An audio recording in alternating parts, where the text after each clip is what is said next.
Καλησπέρα σας. Σας καλωσορίζουμε και σας ευχαριστούμε για την παρουσία σας. Οι δημοτικές εκλογές πλησιάζουν και το εκλογικό τοπίο στο Δήμο μας διαμορφώνεται και είναι αλήθεια ότι το παρακολουθούμε όλοι με ενδιαφέρον.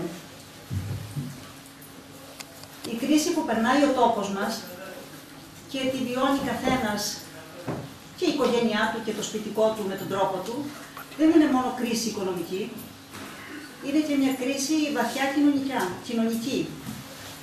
Μια κρίση που απαξιώνει κεκτημένα και διαλύει θεσμούς. Σε αυτή λοιπόν τη δίνη των προβλημάτων, δεν μπορούσε και ο θεσμός της τοπικής αυτοδιοίκησης να μείνει αλόβητος, να μείνει εκτός. Έτσι, διαπιστώνουμε ότι και η τοπική αυτοδιοίκηση με την συνεχή απαξίωση και την οικονομική αφέμαξη κινδυνεύει με πλήρη κατάρρευση. Γι' αυτό είναι πεποίθησή μας, είναι πίστη μας ότι είναι αναγκαίο περισσότερο από ποτέ οι εκλογές αυτές, οι δημοτικές εκλογές, οι αυτοδιοικητικές εκλογές να σηματοδοτήσουν την ενίσχυση των δυνάμεων που εργάζονται για τη μεταρρύθμιση και την ενίσχυση των αυτοδιοικητικών θεσμών που εργάζονται ώστε να κινητοποιήσουν τους πολίτες, να κινητοποιήσουν όλους εμάς για να ασχοληθούν με τα τοπικά τους θέματα και να αναδείξουν πρόσωπα όχι μόνο με βάση τα αυτοδιοικητικά προγράμματα, αλλά και με βάση την ικανότητα, τον καινοτόμο πολιτικό λόγο, τη σκέψη, την ικανότητα, την πράξη. Καλησπέρα σας. Ευχαριστούμε πάρα πολύ που ήρθατε στην πρώτη επίσημη συνάντησή μας. Ο τίτλος συνάντηση της ομάδας του Αντώνη του Ζεργού είναι «Δικαίωμα στην πόλη». Αυτός ο τίτλος βγαίνει από το πώς ονειρεύεται ο κάθε πολίτης στην πόλη του, πώς θέλει να ζει στην πόλη του και πώς πρέπει να είναι η πόλη του έτσι δομημένη για να είναι ευχαριστημένος και αυτός και όλα τα δικαιώματα του να είναι καλά δομημένα στην πόλη αυτή. Όλοι οι άνθρωποι έχουν τα δικά τους δικαιώματα στην πόλη και θέλουν να ζουν σε μια πόλη όπου όλοι είναι ίσοι και κανένας δεν είναι διαφορετικός. Έτσι βγάζει ο τίτλος «Το δικαίωμα στην πόλη». Καλησπέρα και από μένα. Θα ξεκινήσω από το όνομα αυτής της πολιτιστικής ομάδας που δεν επιλέχθηκε τυχαία. Προέκυψε από τον τίτλο ενός φιλοσοφικού βιβλίου που αναλύει και διερευνά θεματικές σχετικά με τη διεκδίκηση του χώρου, καθώς τις κοινωνικές προεκτάσεις αυτών των διεκδικήσεων. Ο πλήρης τίτλος του βιβλίου είναι «Δικαίωμα στην πόλη, χώρος και πολιτική». Το βιβλίο αυτό, το όνομα του συγγραφέα είναι Henri Lefebvre, Γάλλου φιλοσόφου κοινωνιολόγου. Γράφτηκε το 1968, λίγο πριν τις εξεγέρσεις του Μάη στη Γαλλία. Στο βιβλίο αυτό, ο Λεφέρ ασχολείται με την προβληματική για την πόλη, απόψεις, αναλύσεις και δραστηριότητες γύρω από αυτήν. Μια στρατηγική που αυτός θεωρεί ότι ακολουθείται, καθώς και με το δικαίωμα στην πόλη. Η πόλη, κατά το Λεφέρ, περιέχει διάφορες αντιφάσεις που μπορούν να προκαλέσουν μεταβολές, ρήξεις και με το σημείο αυτό, καλώ στο βήμα τον επικεφαλής του Συνδυασμού Δικαίωμα στην Πόλη, Αντώνη Ζεργό.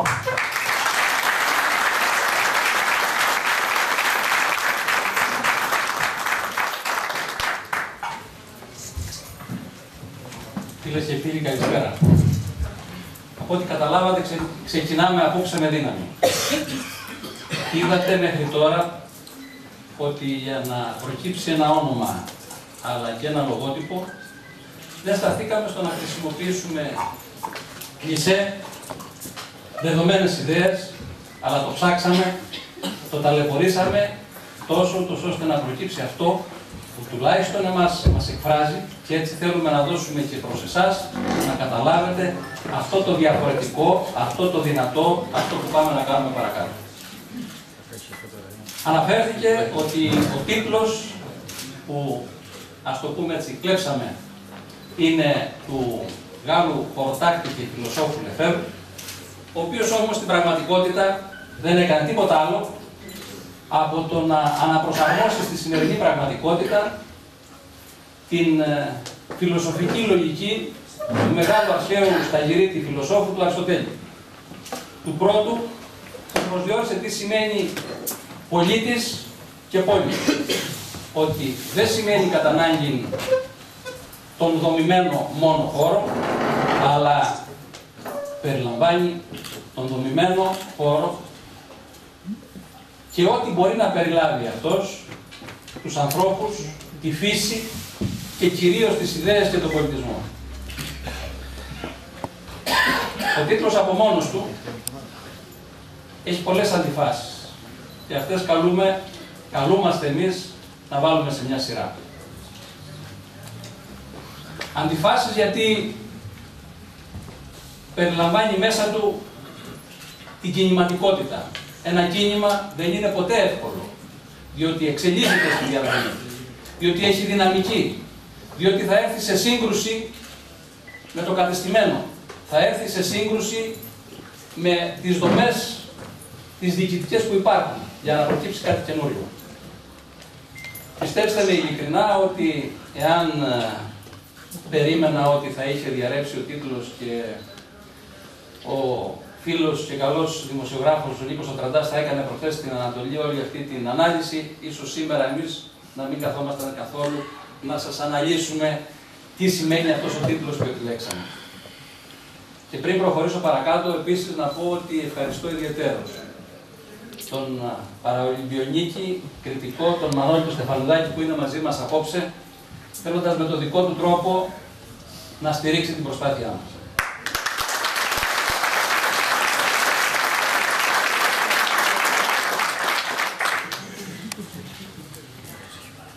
Οι επόμενες δημοτικές εκλογές γίνονται μέσα σε ένα πάρα πολύ δύσκολο περιβάλλον. Δύσκολο γιατί μετά από μια μακριά περίοδο η οποία δεν φαίνεται να τελειώνει, δεν φαίνεται πώς τελειώνει, οικονομικής δυσπραγίας, μας εμποδίζει από το να δούμε τα πράγματα με ένα περισσότερο αισιόδοξο μάτι. Σε αυτήν την δύσκολη περίοδο έχουμε ένα σημαντικό ζήτημα μπροστά μας, το ότι μέσω του Καλλικράτη οι δήμοι εξελίσσονται στα κύρια διοικητικά μορφώματα με τα οποία έρχεται σε επαφή ο πολίτης και ενώ θα έπρεπε το κράτος να στηρίζει αυτές τις δομές για να μπορέσουν να εξυπηρετήσουν τον πολίτη, έχουμε συνεχώς αφαίρεση πόρων με αποτέλεσμα να υπάρχει εντονότατη δυσκολία. Ταυτόχρονα, στην προσπάθειά μας αυτή, απευθυνόμαστε σε έναν κόσμο κουρασμένο, οργισμένο, πικραμένο, που όμως ταυτόχρονα θεωρούμε ότι είναι ικανός αυτή τη στιγμή να τίνει ευήκο ο νους σε όλους εμάς, που θέλουμε να του δώσουμε το κάτι το διαφορετικό. Να τον πείσουμε για την ειλικρίνεια λόγων και έργων. Θα κρίνει και θα αποφασίσει, πιστεύουμε, με βάση αυτό. Καθώς επίσης και με το ίχνος, την πορεία που έχει ο καθένας μας στα πεπραγμένα του τόπου. Σε αυτές τις δύσκολες μέρες λοιπόν και σε αυτό το δύσκολο τοπίο γνωρίζετε ότι υπήρξα και παραμένω ενεργό κομμάτι του Δήμου, ζωντανό, παρόν στα δημοτικά πράγματα για πάρα πολλά χρόνια. Θεώρησα ότι τώρα ίσως θα ήταν πιο σημαντικό να αναζητήσω συνεργάτες διαφορετικής λογικής και να ξαναπροσπαθήσουμε να ξαναδώσουμε ένα καινούριο όραμα στο Δήμο. Βέβαια, εξαιτίας αυτού του τοπίου που είχαμε μπροστά μας, πριν προχωρήσουμε σε κάποια ανακοίνωση, και εγώ προσωπικά, τον τελευταίο περίπου χρόνο ήρθα σε επαφή με πάρα πολύ κόσμο. Υποστηρικτές και μη. Και στην πόλη εδώ και στα χωριά. Παλιούς φίλους, αλλά και νέους ανθρώπους. Πολλούς νέους ανθρώπους. Γιατί πιστέψτε με ότι στόχος μας είναι τουλάχιστον στα αστικά κέντρα, όπου υπάρχει φρέσκο δυναμικό, πρέπει πάση θυσία να εμπλακεί στα δημοτικά πράγματα. Με αυτόν τον τρόπο θέλησα να καταγράψω αντιδράσεις, απόψεις, θέσεις και βέβαια, όπως προείπα, να διερευνήσω την δυνατότητα συμμετοχής αυτών των νέων ανθρώπων στο παιχνίδι. Να κοιτάξουμε την δυνατότητα της συνύπαρξης των παλιών και των καινούριων. Το σίγουρο είναι ότι ξεκαθάρισα σε όλους με τους οποίους ήρθα σε επαφή ότι αυτή τη φορά η παρουσία μου στα πράγματα, όχι μόνο εμένα, αλλά και όλων, θα είναι έξω από κομματικές γραμμές. Έξω από κομματικές ομπρέλες. Οι πρακτικές αυτές, το ξέρουμε όλοι, δοκιμάστηκαν στο παρελθόν. Τέλειωσαν. Τώρα πρέπει να ξεκινήσουμε κάτι άλλο. Γιατί όλα αυτά είναι εκτός πραγματικότητας. Θεωρώ ότι η πορεία μου και η πολιτική μου θέση είναι γνωστή σε όλους.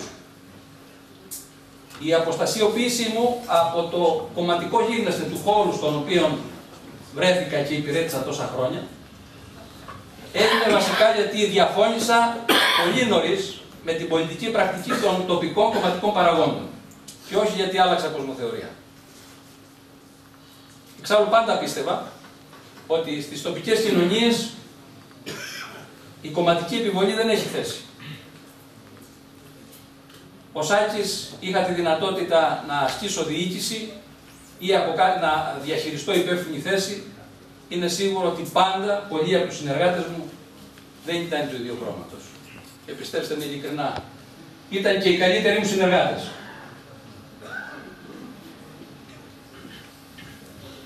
Σήμερα δε που τα κόμματα βρίσκονται σε τόσο μεγάλη αμφισβήτηση σε σχέση με την αξιοπιστία τους, νομίζω ότι δεν θα πρέπει να εμπλακούν σε τέτοιου είδους διαδικασίες. Δεν τα παραγνωρίζουμε. Τα κόμματα από τη στιγμή που ζούμε στην αντιπροσωπευτική δημοκρατία έχουν ρόλο και λόγο. Η χώρα βρίσκεται σε δύσκολη πορεία. Ας ασχοληθούν με τα μεγάλα και τα σοβαρά και ας μας αφήσουν να διαχειριστούμε εμείς οι ίδιοι τα του οίκου μας. Και θέλουμε και μπορούμε. Μέσα από αυτές τις επαφές λοιπόν διαπιστώθηκε ότι υπήρχε η δυνατότητα να συγκροτηθεί μια αξιόλογη, αξιόμαχη και αξιόπιστη ομάδα συμπολιτισών και συμπολιτών με κοινό όραμα και στόχο. Έμενε όμως ακόμα να δούμε όλοι εμείς που βρισκόμασταν κατά μόνας και τα λέγαμε. Είχαμε δυνατότητα να συνυπάρξουμε και να πάμε παρακάτω. Έτσι, ένας πρώτος πυρήνας που είχε διαμορφωθεί προς το τέλος του καλοκαιριού, κάναμε μία συνάντηση, χωρίς αυτό να σημαίνει ότι κάποιοι πήραν τον πρώτο λόγο και οι επόμενοι που συμμετέχουν στο παιχνίδι δεν είναι στην πρώτη γραμμή. Διαπιστώσαμε λοιπόν με χαρά ότι η συνύπαρξη και η συναποδοχή όλων μας περπάτησε. Και μάλιστα θα σας έλεγα πολύ περισσότερο από ό,τι περιμέναμε. Και οι νέοι έδειξαν τη φρεσκάδα τους και το δυναμισμό τους και οι παλιοί με την πείρα τους αποδέχτηκαν ότι θα πρέπει οπωσδήποτε να συνυπάρξουμε για να πάμε παρακάτω. Μετά λοιπόν από αυτήν την πορεία θεωρήσαμε σκόπιμο να δημοσιοποιήσουμε ότι θα είμαστε παρόντες και έτσι έδωσα την πρώτη μου συνέντευξη γνωρίζοντας τους συμπολίτες ότι θα είμαστε παρόντες με εμένα επικεφαλής στις επόμενες δημοτικές εκλογές. Παράλληλα βέβαια, όλο αυτό το διάστημα συνεχίζονται οι επαφές για να διαμορφωθεί το τελικό ψηφοδέλτιο το οποίο θα κατέβει στις εκλογές. Όπως είπα και πριν, η αναζήτηση συνεργατών δεν έγινε στη λογική να απευθυνθούμε σε κομματικούς χώρους και να μας δώσουν τους ανθρώπους που τους ακολουθούν. Πλησίασα πρόσωπα ως αυτόνομες προσωπικότητες.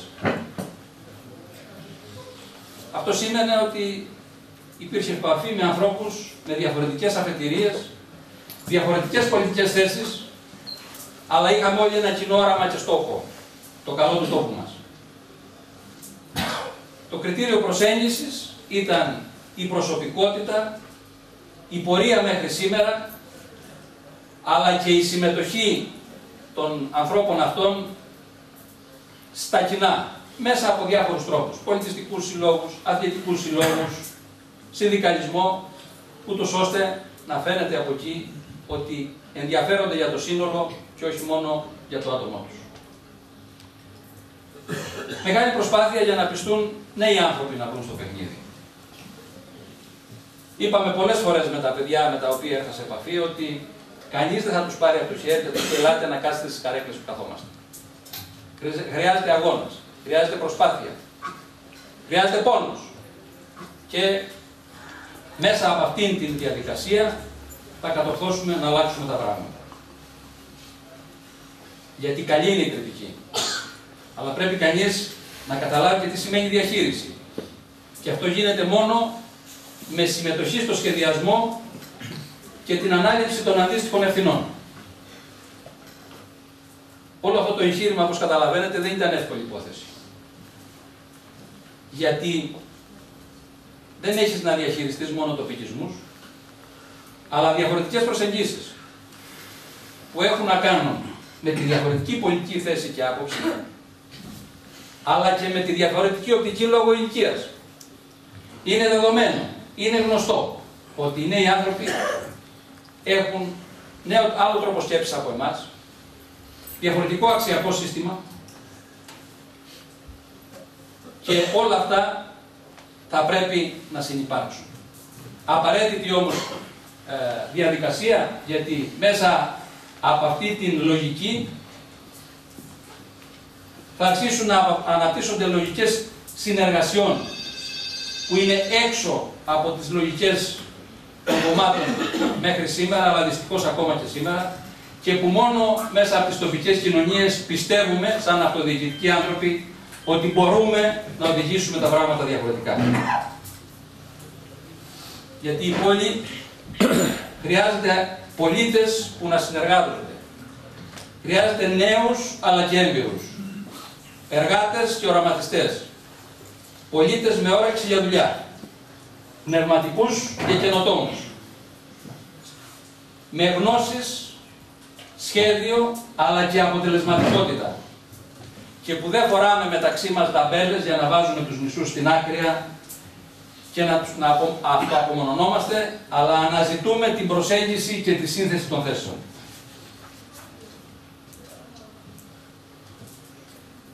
Όλο αυτόν τον καιρό λοιπόν αυτή η παρέα που κάθε μέρα και αυξάνει, μέσα στις διαδοχικές συναντήσεις που κάνουμε, υπάρχει κατάθεση απόψεων, προτάσεων, ιδεών και διαμορφώνουμε σιγά σιγά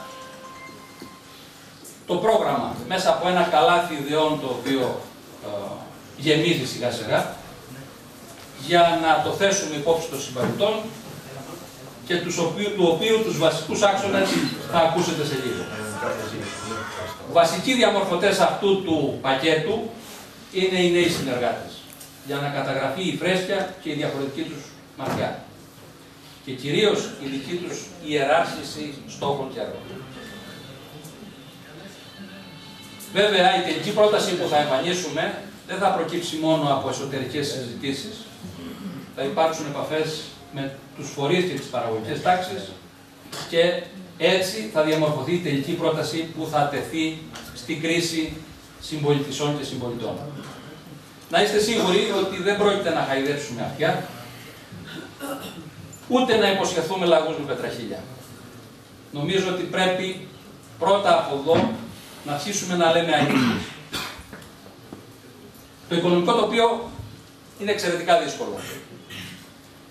Άρα θα πρέπει να κάνουμε την καλύτερη δυνατή αξιοποίηση των διαθέσιμων και μέσα από όριμες και μελετημένες προτάσεις να επιδιώκουμε τη μέγιστη δυνατή διεκδίκηση πόρων.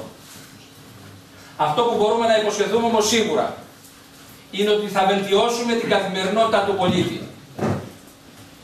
Σήμερα στο τοπίο που διαχειριζόμαστε, το να έχεις ευήκοον τις υπηρεσίες της καθημερινότητάς σου είναι πάρα πολύ μεγάλη υπόθεση. Και αυτό ειλικρινά είναι δέσμευση για μας. Αναζητούμε και επιδιώκουμε, σαν αυτοδιοικητικοί άνθρωποι, την αποκατάσταση του θεσμού της τοπικής αυτοδιοίκησης. Στο ρόλο που της αρμόζει. Διεκδικώντας όλους αυτούς τους πόρους που πρέπει να έρθουν, αλλά ταυτόχρονα και το ρόλο του ισότιμου συνομιλητή με το αθηνοκεντρικό κράτος, αλλά επειδή πια παίζουμε και σε ευρωπαϊκό επίπεδο και με τους εκπροσώπους των ευρωπαϊκών θεσμών. Επιδιώκουμε την εξωστρέφεια του Δήμου και να αποκτήσουμε μέσα από αυτές τις διαδικασίες τον οφειλόμενο σεβασμό στο μεγαλύτερο Δήμο και στην πρωτεύουσα του νομού ως πρώτου μεταξύ ίσων.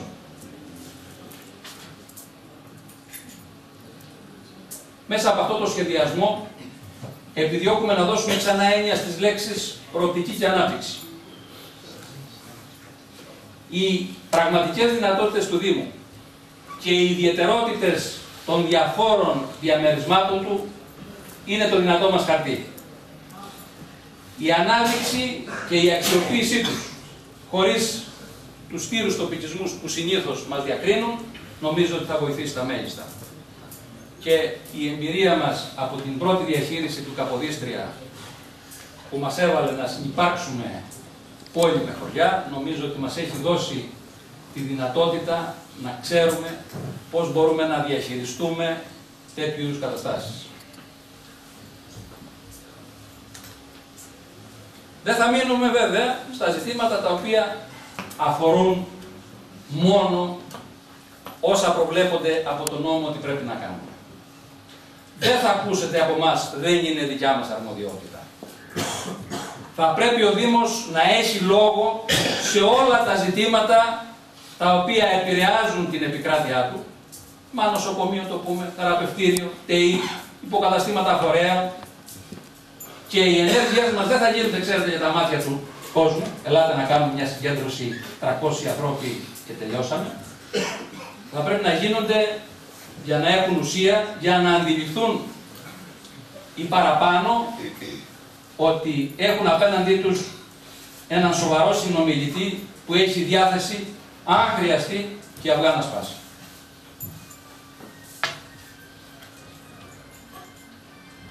Αντιλαμβάνεστε βέβαια ότι η επιστροφή μου στο προσκήνιο έδωσε την ευκαιρία να βγουν στην επιφάνεια ξανά ζητήματα που μας απασχόλησαν λόγω της προηγούμενης θητείας. Όλα αυτά βέβαια δεν αφορούν το σημερινό σχήμα. Αφορούν εμένα προσωπικά. Για τα ζητήματα αυτά έχω δώσει κατ' επανάληψη απαντήσεις μέσα από το τοπικό τύπο. Δεν έχω κανένα πρόβλημα να το ξανακάνω. Αλλά αυτοί που δεν θέλουν να πιστούν, δεν θα πιστούν. Το μόνο σαφές είναι ότι μέσα από όλα αυτά τα σχόλια δεν έχω ελεγχθεί για αναποτελεσματικότητα ή για έλλειψη οράματος. Και αυτό για μένα είναι σημαντικό. Για μένα η αντίδραση αυτή εμπολής ήταν αναμενόμενη. Γι' αυτό και στην πρώτη συνέντευξη που έδωσα, είπα ότι από την πορεία μου μέχρι σήμερα δεν πετάω τίποτα. Όχι γιατί έγιναν όλα σωστά. Έγιναν και λάθη. Και παραλήψεις. Νομίζω όμως ότι ξέρουμε όλοι ότι λάθη δεν κάνει μόνο όποιος δεν δουλεύει. Όλοι οι άλλοι πάντα κάτι θα κάνουν. Και όπως λέγαν και οι παλιοί, το δις εξαμαρτήν ου καμπροσοφού. Δεν διεκδικώ τον τίτλο του σοφού, αλλά νομίζω ότι υπάρχει αρκετό μυαλό για να κάνουμε τα πράγματα σε μια διαφορετική λογική αυτή τη φορά. Δεν πρόκειται λοιπόν να εμπλακούμε σε αντιπαραθέσεις παλιάς κοπής. Η αντιπαράθεσή μας με τους λοιπούς συνδυασμούς θα γίνει μόνο μέσα από τις προτάσεις μας. Με υπευθυνότητα και τεκμηρίωση, χωρίς προσωπικές αιχμές και χτυπήματα κάτω από τη μέση. Με επιχειρήματα, όχι με κραυγές και λαϊκισμούς. Ξεκινάμε λοιπόν, φίλες και φίλοι. Κοιτάζουμε τον δημότη μας στα μάτια, χωρίς να κοιτάζουμε την κομματική του ταυτότητα ή τα πιστεύω. Πιστεύουμε στο θεσμό της τοπικής αυτοδιοίκησης και τον υπηρετούμε χωρίς χρωματικά επιχρήσματα και χωρίς κομματικά χρήσματα. Ξεκινάμε τον αγώνα όλοι μαζί, παλιοί και νέοι, για μια νέα δημιουργική θητεία. Όλοι μαζί μπορούμε, όλοι μαζί προχωρούμε. Σας ευχαριστώ.